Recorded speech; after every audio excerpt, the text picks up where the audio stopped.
Hello guys, and welcome to my British English vlog, where I will be teaching you British English vocabulary through comprehensible input. In today's video, we will be learning some more kitchen vocabulary, and I will be teaching you how to describe washing up and doing the dishes in British English.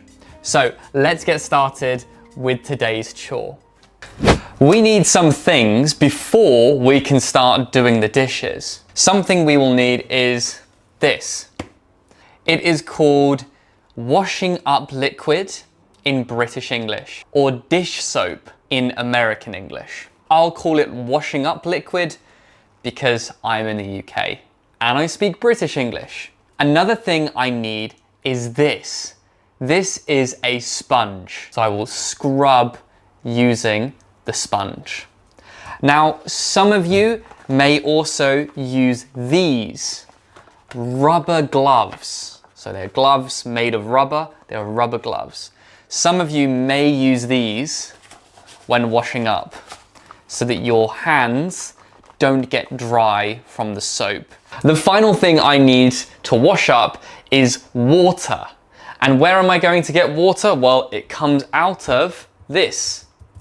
In American English, they call it a faucet, but in British English, this is a tap. So I will turn on the tap. So I have my sponge, I have my washing up liquid, and I have plenty of water from the tap. Let's start washing up.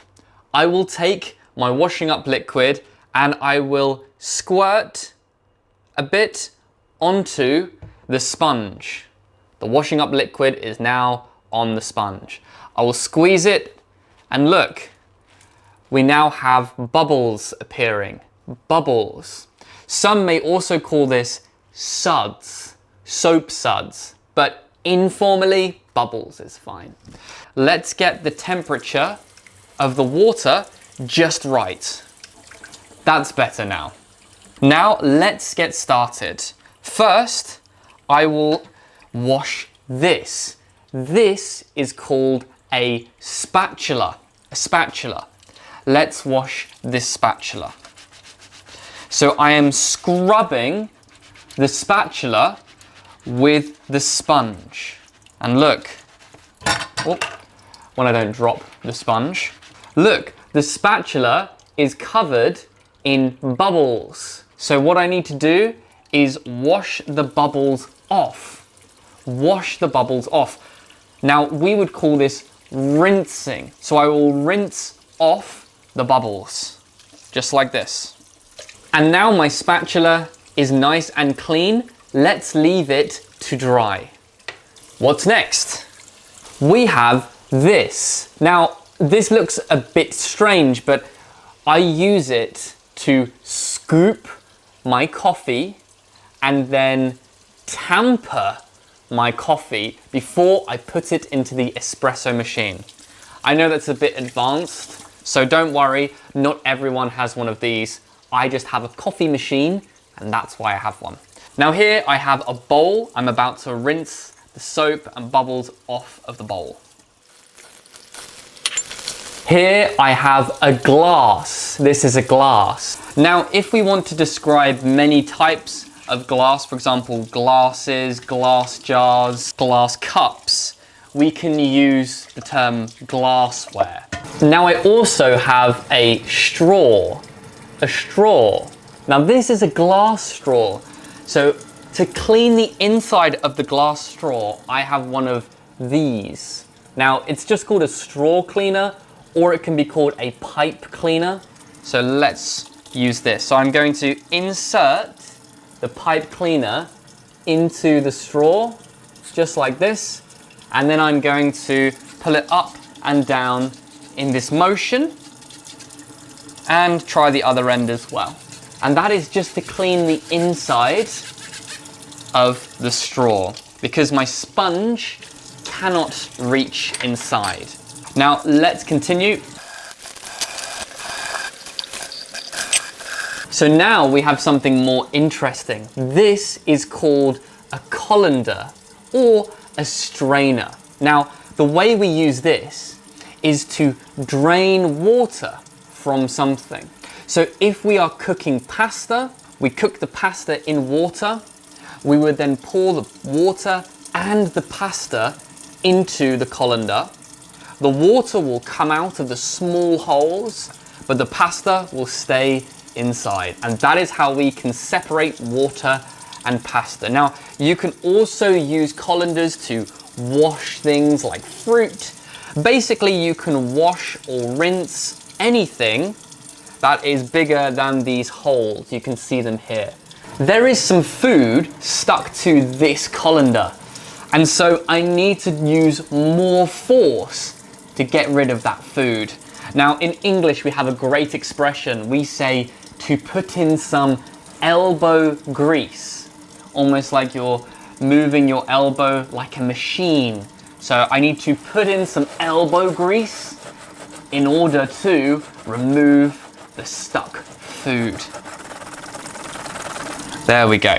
One more thing to wash up is this. This is a saucepan. Now, what is the difference between a pan and a saucepan? Well, let me get a pan for you and show you. This is a pan and this is a saucepan. Now, I know they both have the word pan in there, like this is pan, this should be saucepan, but it's pronounced saucepan. Now, the difference between the two you can already see, but I will explain it in detail. So a pan is generally shallower, which means it doesn't have tall sides. It has quite short sides, it's shallower. And this is also sometimes called a frying pan as well, because the purpose of this is normally to fry. A saucepan, however, has quite tall sides. You can see it's a lot bigger than the pan before. It's quite deep. We can go quite deep in there. And normally this is used, well, for things like sauces, liquids. You can also do things like cook pasta in this because it's so deep. You can fill it with water. So that is the difference between a pan or a frying pan and a saucepan. Let's get back to washing up. So now I'm going to be drying everything we just washed up.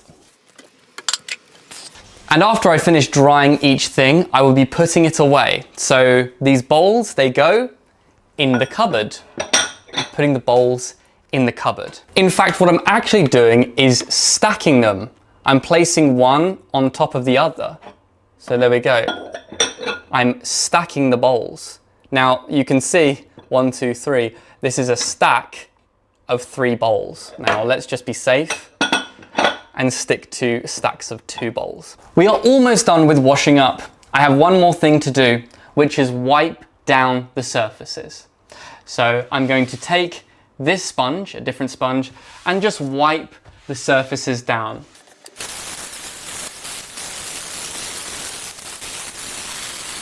Well, we've just finished washing up, and I have to say, we did a pretty good job. I hope you've learned lots of new British English vocabulary in today's video. But remember, if you don't use that vocabulary, you'll lose that vocabulary. So some quick ways that you can remember today's vocab. Well, you could write down some sentences using the new words you've learned in a book, a diary, or a journal. You can add these words to your own personal dictionary using the app in the description down below, Vocadex, which allows you to write new words in your own dictionary to help you with your English studies. But the best way, of course, is to practice using them in normal English conversations with other people. So make sure you go off and do that.